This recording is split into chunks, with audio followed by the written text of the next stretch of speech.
Melanin is what is responsible for the pigmentation or the coloring of the skin, hair, and eyes. A low amount or a complete absence of it in the body results in pale skin, hair, and eyes in the condition called albinism. How the condition manifests itself in one's body, hair, or eyes depends on the amount of melanin deficiency in the system. The condition comes with a number of challenges, including low eyesight and susceptibility to skin cancer. In some forms of albinism, the hearing nerves are affected and may develop into hearing problems or deafness over time. And some may also come with such health conditions as bleeding, lung, bowel, and immune system problems. While some people with albinism may experience just one of these challenges or even none at all, others experience a multiple of them, making living with the condition quite uncomfortable. This could easily lead to emotional and psychological stress. The least that is expected of society, therefore, is to empathize with people having the condition and support them to fight through these challenges. However, age-long myths about the condition due to lack of knowledge have resulted in persons with albinism suffering stigma and discrimination, among other abuses. In Ghana, men running away or neglecting their families because their wives gave birth to children with albinism or other disability types is not new. Such cases are very common in the country, and the men always go scot-free due to the absence of any legislation against the act. In the end, the women are left with the burden of fending for the children all by themselves. While no irresponsible father is greater than another, for a police officer to also be that abundantly reckless raises eyebrow. Nathaniel Kobnamanso is born to Mavis Mensah and a police officer. Interestingly, Nathaniel's father is the head of the Domestic Violence Victim Support Unit, DOVSU, of one of the police divisions of the Bono region of Ghana. Neither of Nathaniel's parents has the physical condition of albinism, but he has, and that has robbed him of the love and care of a father. The police officer and domestic violence expert has abandoned the boy and the mother because the poor boy has albinism. The father is in the Bonga-Hafo region. That was where I was, and I came and gave birth here. He continued asking I should send him a picture of the boy, but I wasn't. I told him to come and see him personally. So when he came and saw him for the first time as a child with this condition, he left and he never came back again. Nat is 5 years old now and does not know his father. Neither does the father know him. Not only does the police officer not want to welcome the boy and the mother to his house, he has also refused to provide for their upkeep. Not outside Ghana, you are in Ghana here. Even I think about a month ago, he was in Accra for an official assignment. But he only called said he was in Accra, but he didn't come around. I told him I was sending the boy to school. He sent part of the admission fee, and I also added part to it. From next run to date, he has not paid any fees again. Unemployed Mavis was left with no option but to seek support from an NGO to take care of the boy's education. We first met Nat and the mother when they attended one of our programs. And through that, we engaged in interaction with them, and that's how we got to know their story. When the boy began going to school, he needed a lot of funding to help them go to school. So Engage now has taken over the school fees, books, feeding fees for the boy. So we take care of the boy's school fee through our partners. But the woes of Nathaniel started even much earlier before his father got to know about his condition.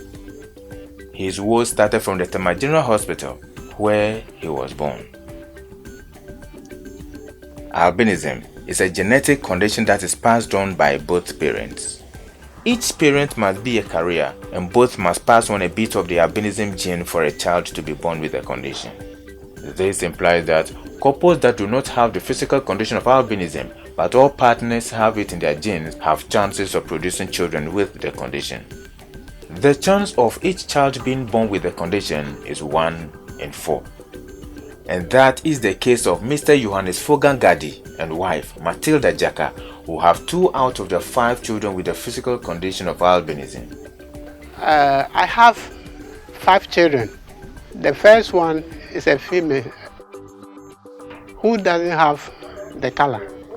The second is a male. He too is not having the color. The third one is a female. She is having the color. The fourth one doesn't have the color. And the fifth one is also a female, and she's also having the color. So in all, I have 5 children, 3 not albino and 2 albino. Mr. James Ternate and Madam Juliana Oyadie have a similar story. Ebiomene ekpa, neji ekpa ne wafone. Enyo ne angabino, ewiebe. Nokotema ebe eko. Enyo ni one enga eko. Etenwe be, ewiebe. Enu be 6-1 ne le neji ekpa ni o le bana abino. If only one partner has the condition, whether physical or just the gene, and the other does not, their children won't have albinism. In what could pass as a classic example, Emefa, one of the 2 children of Mr. Gadi who have the physical condition of albinism, has a child who does not have the condition. Ignorance of this genetic phenomenon has always been a source of confusion for many couples. One of the ways of averting this anxiety among couples is through counseling. And health workers, by virtue of their work, are well positioned and in fact trained to offer such assistance to troubled couples. However, in the case of Nat, health workers who facilitated his birth did the direct opposite of what was expected of them. The utterances and actions of the doctor and nurses on duty almost cost him his life. The first sight of seeing him was very difficult because the attitude of some of the health workers at Tema General Hospital where I had him put me off as a mother, a first-time mother. Reaction of the doctor who operated on me, I had him through cesarean section, and when he was removed, the doctor asked me, why is my child like this? And by then I had not seen the child, I didn't know how he looked like, until he was brought to me and I realized that he had a condition of albinism.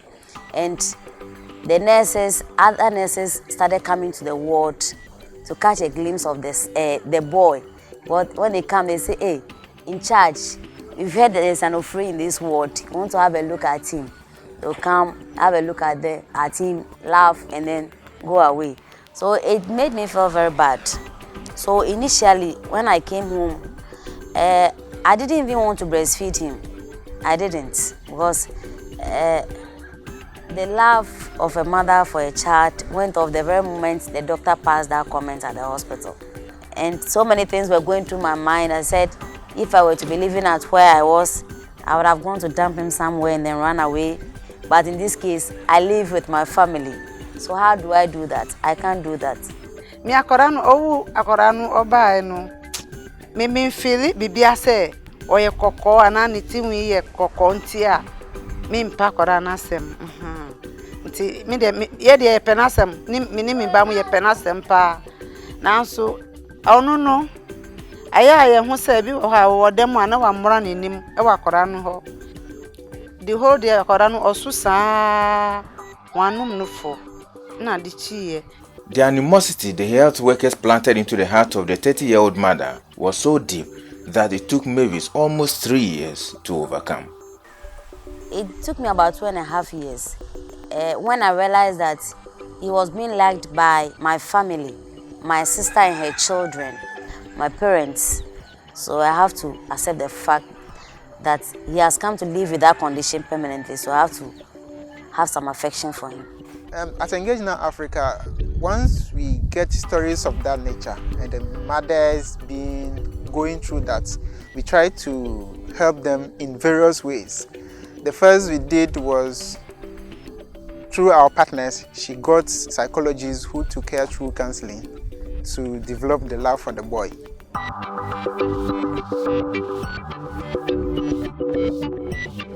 Situations like that of Nathaniel exist because people still do not believe that persons with albinism are real human beings. Some people, they don't believe that they are human beings like how they are. Some people even get names, they have names they call them. They say Kboto is they are pig, this and this. Or sometimes they will call them after responding, then they insult them that they are like this. So it worries me. So that is why I'm saying that it's very hard to be in a society. So I spoke to the class teacher and she also confirmed it, that yes, she has also realized that her assistant always maltreats my son. And from her inquiries, the lady felt that when she gets closer to him, she might also have a child with the same condition.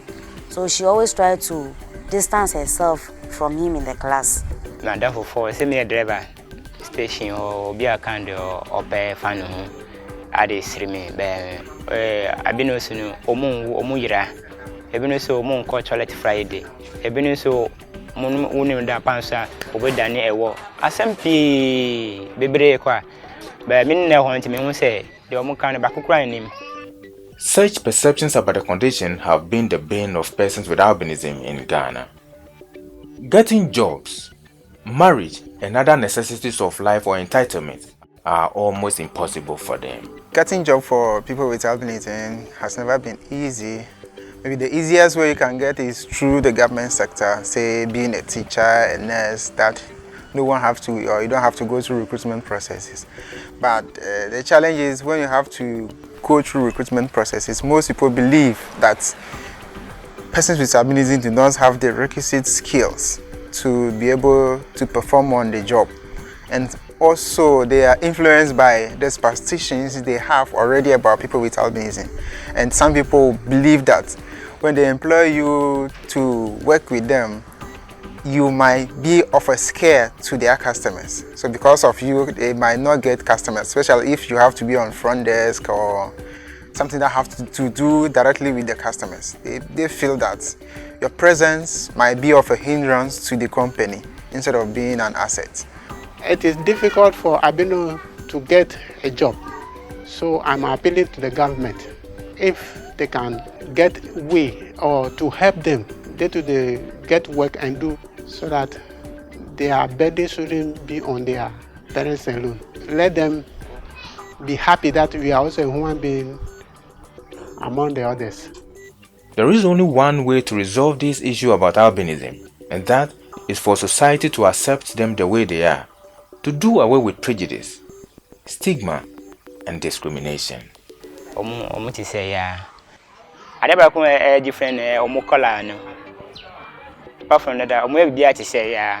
So omu ko school, omu didi, omu da, omu bibia ebi mu okura mu ye aban djuma nti me kan say difference wo omu eni ye ntem. Na mu say eni na ye nipa baako. They are equally to how we are. So anyone at all, this albino will come to their side. They should receive it as a proper gift from God. They have nothing to spend over them like the blacks how they are. It's equally. They don't fall sick by heart. No, I don't see any other thing which would disturb them. They should accept them if they come to their way. When they see any person with any form of disability, they shouldn't look down upon them. They are normal human beings as we are. Persons with albinism is only the skin that is different from ours. We should accept them as we accept those with dark skin. Just like how we have the white, the Europeans, they have light skin. They are light skinned people. When we see white, we don't run away from them. They have lighter skin and we don't run away from them. So why do we have such people in our community and we run away from them? They are just normal human beings like us. They can do what any other person can do.